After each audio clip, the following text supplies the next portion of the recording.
दोस्तों नमस्कार। संकल्प एकेडमी के करंट चैनल में मैं आप लोगों का स्वागत करता हूं, विनीत कुमार सिंह। आइए आज शुरुआत करते हैं, एक नए महाद्वीप की ओर चलते हैं जिसका नाम है दक्षिणी अमेरिका। दक्षिणी अमेरिका से हमसे बहुत बेहतरीन क्वेश्चन पूछे जाते हैं, उसी क्रम में हम आज लोग तरीके से इसको पढ़ेंगे। आइए शुरुआत करते हैं। सबसे पहले दक्षिणी अमेरिका।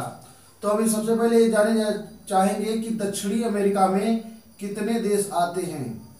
दक्षिण अमेरिका के देश, तो दक्षिण अमेरिका में टोटल 13 देश आते हैं।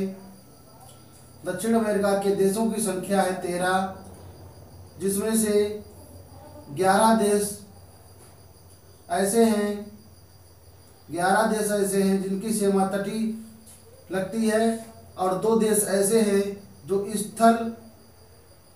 स्थलबद्ध देश हैं। स्थलबद्ध देशों में कौन कौन से आते हैं? एक आता है बोल्विया, दूसरा आता है पराग्वे। ये दोनों स्थल अवध देश है, मतलब लैंडलॉक कंट्री, बोल्विया और पराग्वे। बाकी जो 11 देश हैं, 11 देश तटीय सीमा लगती है, जिनकी चारों तरफ तट पे सीमा लगती है। इसके बाद में दक्षिणी अमेरिका,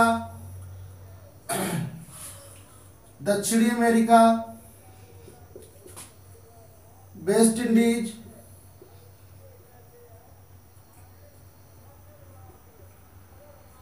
इंडीज, और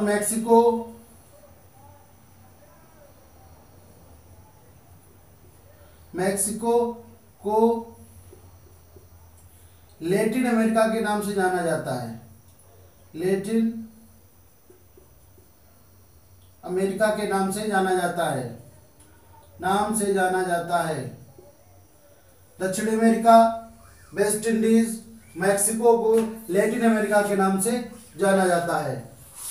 जबकि इसके ऊपर, दक्षिणी अमेरिका के ऊपर जो पड़ता है उत्तरी अमेरिका है, जो पनामा स्थल जनसंधि द्वारा जुड़ा हुआ है।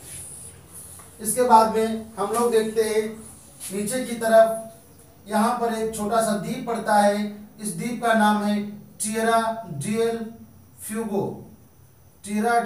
फ्यूगो। ये एक द्वीप है।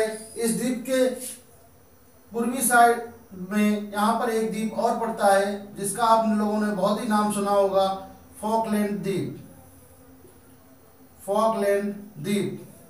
तो हमसे कई बार पूछा जाता है कि फॉकलैंड द्वीप कहाँ पर स्थित है, तो वो अमेरिका के पूर्वी तट पर स्थित है फॉकलैंड द्वीप। अगर पूछ दिया जाए और कहाँ पर स्थित है, तो अटलांटिक महासागर में। इसके बाद में टिएरा डेल फ्यूगो और अमेरिका के बीच में एक जलसंधि पड़ती है, जिसका नाम है मैगलन जलसंधि। तो कई बार पूछा जाता है कि दक्षिणी अमेरिका और टिएरा डेल फ्यूगो के बीच में कौन सी जलसंधि पाई जाती है, तो मैगलन जलसंधि।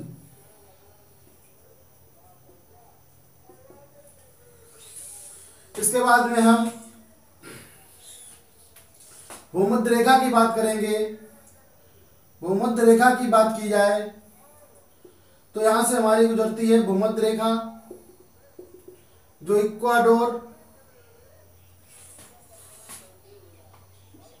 इक्वाडोर, कोलंबिया और ब्राजील होते हुए निकल जाती है। तो हमसे पूछा जाता है कि भूमध्य रेखा दक्षिणी अमेरिका के किन किन देशों से निकलती है, तो भूमध्य रेखा दक्षिण अमेरिका के इक्वाडोर, कोलंबिया,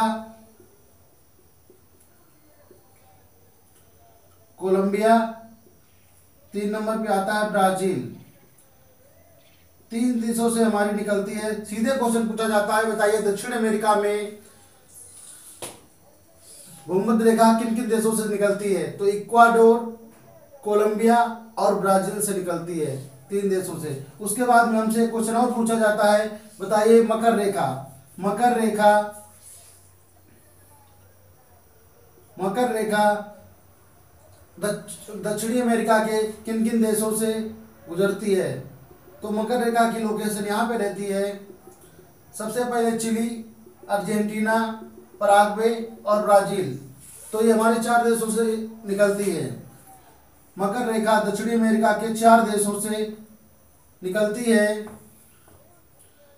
जिनके आप नाम लिख लीजिए। 1 नंबर पे आता है चिली, उसके बाद में अर्जेंटीना, उसके बाद में पराग्वे, उसके बाद में ब्राजील। तो हमारी मकर रेखा दक्षिणी अमेरिका के 4 देशों से गुजरती है, चिली, अर्जेंटीना, पराग्वे और ब्राजील। अब हमसे क्वेश्चन बहुत महत्वपूर्ण पूछा जाता है कि बताइए दक्षिण अमेरिका का ब्राजील एकमात्र देश है, दक्षिण अमेरिका का ब्राजील एकमात्र देश है, दक्षिणी अमेरिका का ब्राजील एकमात्र देश है जिससे दोनों रेखाएं गुजरती हैं, जिससे दोनों रेखाएं गुजरती हैं। ये रहा ब्राजील, यहाँ से भूमध्य रेखा निकली, यहाँ से मकर रेखा निकली। तो विश्व का एकमात्र देश है जिससे दोनों रेखाएं निकलती हैं, भूमध्य रेखा और मकर रेखा। वो देश का नाम है ब्राजील। ब्राजील से हमारी दोनों रेखाएं निकलती हैं। जब ब्राजील दक्षिणी अमेरिका का सबसे बड़ा देश है, यहाँ पर हमारी एक पर्वतमाला पड़ती है, यहाँ पर हमारी एक पर्वतमाला पड़ती है जिसका नाम आप लोगों ने बहुत ही सुना होगा। इस पर्वतमाला का नाम है एंडीज। एंडीज, एंडीज पर्वतमाला विश्व की सबसे लंबी पर्वतमाला है। एंडीज पर्वतमाला विश्व की सबसे लंबी पर्वतमाला है। इसकी चोटी चिली और अर्जेंटीना यहाँ पे पड़ती है, जिसका नाम है एकांक गुआ। अगर आपसे पूछ देता है बताइए एंडीज पर्वतमाला की सबसे ऊंची चोटी का क्या नाम है, तो उसका नाम है एकांक गुआ। एकांक गुआ जो चिली और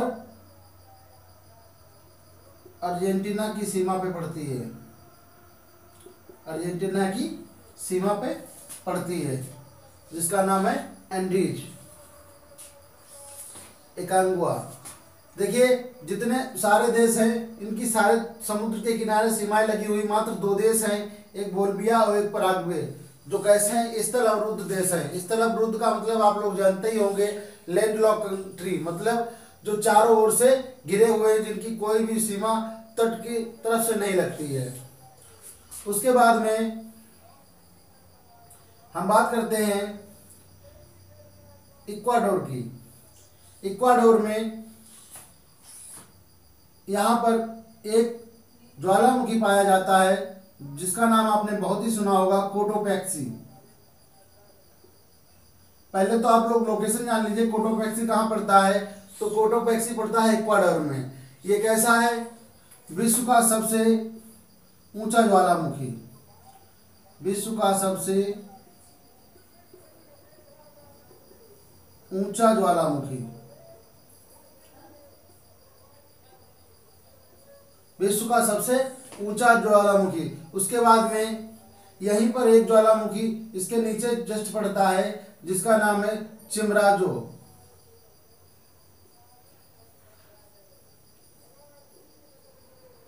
चिमराजो यह एक सुसप्त ज्वालामुखी है, सुसुप्त ज्वालामुखी है, सुसुप्त ज्वालामुखी है। चिमराजो ये कैसा है? सुसुप्त ज्वालामुखी। दोनों कहाँ पर पड़ते हैं? इक्वाडोर में पड़ते हैं। उसके बाद में एक ज्वालामुखी हमारा यहाँ पे पड़ता है, अर्जेंटीना में पड़ता है, जिसका नाम है ओजस डेल सलाडो। ओजस डेल सलाडो। ओजस डेल सलाडो अर्जेंटीना में पड़ता है। तो 3 ज्वालामुखी हो गए, ये हमारे कहाँ पर, दक्षिणी अमेरिका में पाए जाते हैं। अगर जैसे हम आप लोगों से बताना चाहूँगा, जैसे अगर आपसे पूछा जाता है विश्व का सबसे ज़्यादा सक्रिय ज्वालामुखी कौन सा है, तो वो हमारा सबसे सक्रिय ज्वालामुखी आता है किलायु। किलायु देखिए, एक होता है बड़ा सक्रिय, एक होता है सक्रिय। तो अगर केवल सक्रिय की बात करता है सबसे सक्रिय ज्वालामुखी, तो वो है किलायु ज्वालामुखी। अगर उसके बाद में पूछ देता है कि बताइए सबसे बड़ा सक्रिय कौन सा है, तब मेरा नाम आता है मोनो लोआ।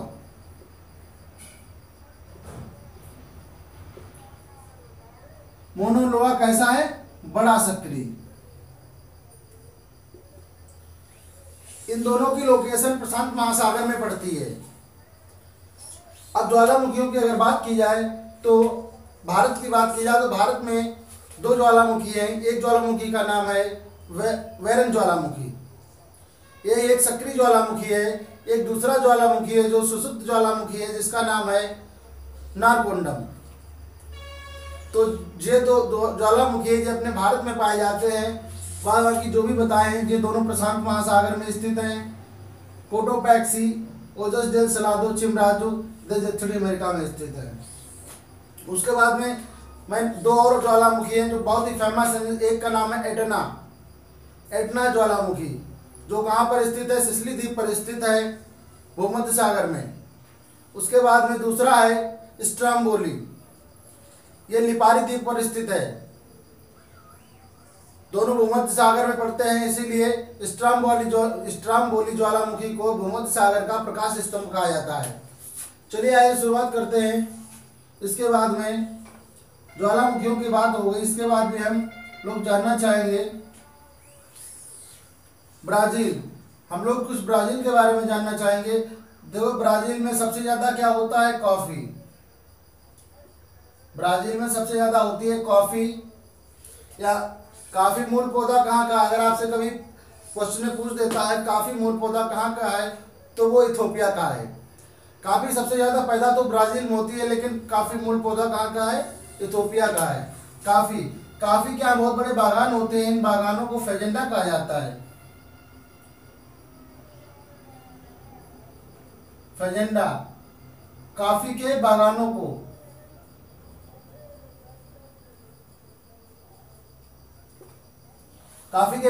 फेजेंडा कहा जाता है। इनका एक बंदरगाह पड़ता है जिसका नाम है सेंटोस, काफी बंदरगाह।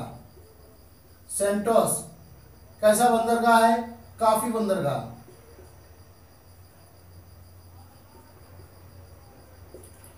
काफी बंदरगाह। ब्राजील की बात की जाए तो ब्राजील में अमेजन के वर्षावन पाए जाते हैं। अमेजन के वर्षावन, जिनको पृथ्वी के फेफड़े भी कहा जाता है। क्यों, आप बताइए, जहाँ पर ज़्यादा पेड़ पौधे होंगे वहाँ पर ऑक्सीजन ज़्यादा होगी, ज़्यादा मात्रा में तापमान अच्छा रहेगा, हवाएं अच्छी चलेंगी तो ऑक्सीजन मिलेगी, इसीलिए इसको पृथ्वी के फेफड़े कहा जाता है। ये सबसे बड़ा देश है दक्षिणी अमेरिका का। उसके बाद में अर्जेंटीना। अर्जेंटीना में एक घास पाई जाती है जिसका नाम है पंपास। पंपास, अर्जेंटीना के शीतोष्ण घास के मैदानों को पंपास कहा जाता है। देखो, 2 तरीके के घास होती है, एक उष्णकटिबंधीय घास होती है, एक होती है शीतोष्ण कटिबंधीय घास। शीतोष्ण कटिबंधीय घास के अंतर्गत, घासों से हमसे कई बार प्रश्न पूछे जाते हैं, इसलिए हम घासों पर विशेष ध्यान रखेंगे। अर्जेंटीना के शीतोष्ण घास के मैदानों को पंपास कहते हैं। इससे पिछली वाली क्लास में हमने अफ्रीका के घास के मैदानों की बात की थी, तो उसमें आते हैं बेल्ट्स। बेल्ट्स शीतोष्ण घास का मैदान है। फिर इससे पहले हमने ऑस्ट्रेलिया की बात की थी, ऑस्ट्रेलिया के घास के मैदानों को मैंने डाउन्स बताया था। फिर एक क्लास में मैंने आपको न्यूजीलैंड की घास बताई थी जिसका नाम है कैंटरबरी, ये भी शीतोष्ण घास की मैदान है। तो इतने सारे घास के मैदान बताए अभी तक, ये सारे शीतोष्ण घास के मैदान हैं। उसके बाद में एक घास का मैदान आपका यहाँ पे पड़ता है जिसका नाम है लानोज।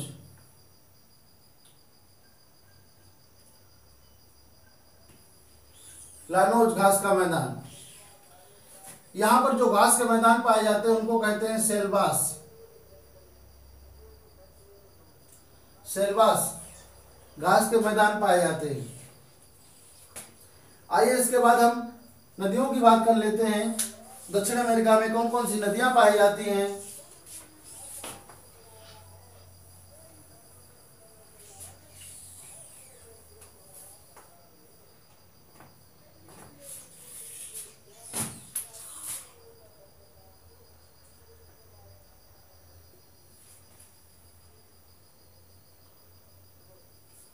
अगर नदियों की बात करें तो एक नदी हमारे यहाँ से निकलती है, एंडीज पर्वतमाला से निकलती हुई इस तरफ जाती है और गिर जाती है अटलांटिक महासागर में।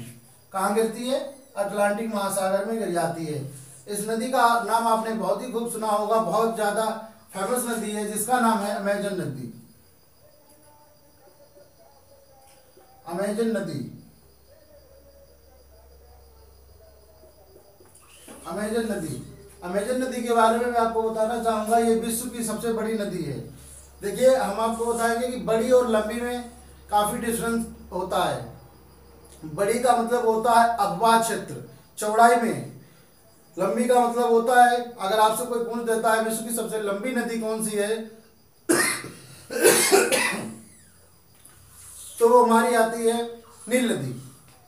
नील नदी के बारे में मैंने पिछली क्लास में बताया था कि ये विक्टोरिया झील से निकलती है। तो विक्टोरिया झील 3 देशों में लगती है, यूकेटी, युगांडा, केन्या और तंजानिया। यहाँ से निकलती है ब्लू नील और श्वेत नील, दोनों मिलते हैं खार्तूम में, बहते हुए मिस्र होते हुए ये भूमध्य सागर में गिर जाती है। ये विश्व की सबसे लंबी नदी है। अगर नील की बात की जाए तो विश्व की सबसे लंबी नदी है, और अमेजन की बात की जाए तो ये सबसे बड़ी नदी है। दोनों शब्दों का ध्यान रखना, बड़ी की बात की जाए तो अमेजन की बात आती है, लंबी की बात की जाए तो नील की बात आती है। अपवाद क्षेत्र में अगर पूछते सबसे बड़ी नदी कौन सी है तब भी अमेजन का नाम आता है। ठीक है, उसके बाद में एक नदी यहाँ पे पड़ती है, पराग्वे, पराना और उरुग्वे, तीनों सम्मिलित रूप में बहते हुए अटलांटिक महासागर में गिर जाती हैं। पराग्वे, पराना और उरुग्वे अटलांटिक महासागर में गिर जाती है। इसी के बीच में एक मैदान का निर्माण हो जाता है जिसे कहते हैं ला प्लाटा का मैदान। ला प्लाटा का मैदान कौन परीक्षा में पूछ दिया जाए कि ला प्लाटा का मैदान कैसे बनता है तो पराग्वे, पराना और उरुग्वे तीनों मिल एक नदियां बनती है, इनके बीच के क्षेत्र को ला प्लाटा का मैदान कहा जाता है। उसके बाद में एक नदी हमारी यहाँ पे पड़ती है वेनेजुला में, गुआना के पठार से आती है ओर्निको, गुआना के पठार से निकलती है ओर्निको, और एक नदी निकलती है कैरो। ठीक है, ओर्निको की सहायक नदी कैरो, ओर्निको की सहायक नदी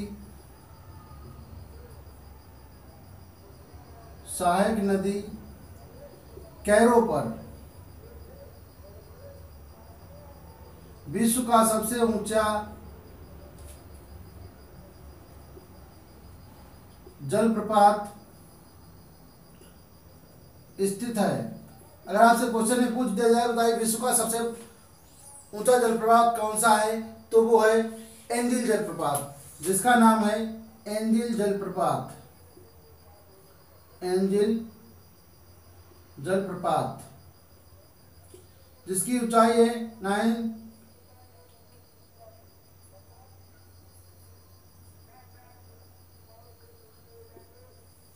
997 मीटर। तो कभी भी पूछ दिया जाए कहाँ पर स्थित है तो ये वेनेजुला में स्थित है।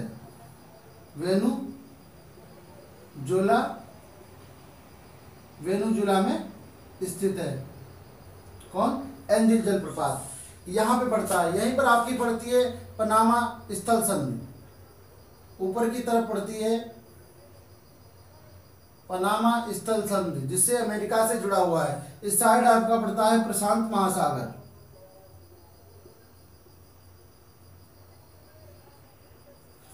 इस साइड आपका अटलांटिक महासागर पड़ता है।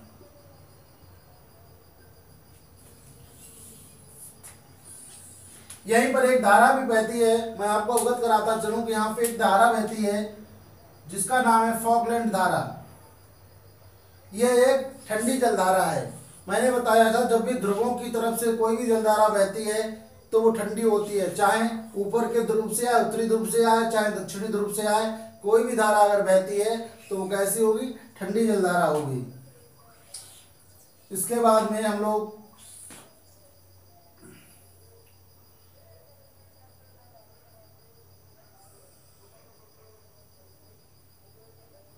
अर्जेंटीना की बात करते हैं। अर्जेंटीना मांस का बहुत ही बड़ा निर्यातक देश है। अर्जेंटीना में मांस की पैकिंग होती है बड़ी मात्रा में। अमेजन वर्षा वनों की हम लोग बात कर ही चुके हैं। यहाँ अमेजन नदी की बात करते हैं तो अमेजन नदी में एक सर्प पाया जाता है जो इसका नाम आप लोगों ने बहुत ही खूब सुना होगा, जिसका नाम है एनाकोंडा। अगर कभी भी पूछ दिया जाए कि एनाकोंडा सर्प कहाँ मिलता है तो वो मिलता है अमेजन नदी में, जो 12 से 14 मीटर लंबा होता है। 12 से 14 मीटर लंबा होता है। कौन सा सर्प है? एनाकोंडा सर्प। यहीं पर आपका गिन्नी का पठार पड़ता है। यहीं पर पड़ता है गिन्नी का पठार। गिन्नी का पठार। यहां पर एक पड़ता है पठार जिसका नाम है बोल्विया का पठार। क्या नाम है? बोलिविया का पठार। यह दक्षिणी अमेरिका का सबसे ऊंचा पठार है। यह दक्षिणी अमेरिका का सबसे ऊंचा पठार है। कौन सा? बोल्विया का पठार। अगर सबसे बड़े पठार की बात की जाए तो यहां पे पड़ता है एक पठार जिसका नाम है ब्राजील का पठार। ब्राजील का पठार दक्षिणी अमेरिका का सबसे बड़ा पठार है। उसके बाद में एक पठार यहां पे पड़ता है जिसका नाम है पेंटागोनिया का पठार।